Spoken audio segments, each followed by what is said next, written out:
So let's discuss the use of had in past, right? In past, how do we use this helping verb?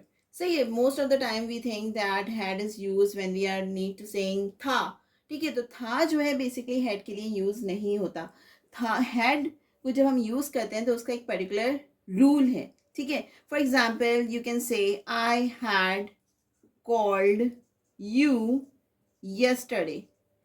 It's actually a wrong sentence, right? It's actually a wrong sentence because over here had will not come. Then had कहाँ आएगा? So what is the rule for using had?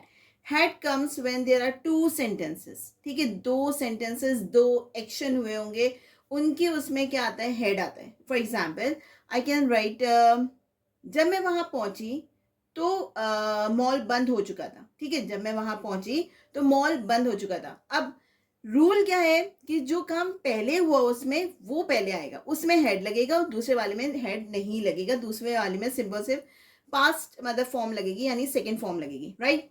अब rule क्या कहता है कि भाई first जो आपका पहला काम हुआ है, एक्शन हुआ, उसके अंदर हम हेड लगाएंगे. तो जब मैं वहां पहुंचा that must be the second, क्योंकि उससे पहले तो मॉल जो है वो बंद हो चुका था. तो जब मैं वहां पहुंची, when I reach there, when I reached there, so what have I used? I have used the second form. ठीक है, the mall had closed. ठीक है, यानी वो बंद हो चुका था, बंद हो चुका था. सही है. So over here we can use the head. अब हमें क्या समझ में आया कि head comes when there are two sentences, दो एक्शन हुए होंगे और उसमें जो सबसे पहले एक्शन हुआ होगा उसमें हम क्या यूज करेंगे?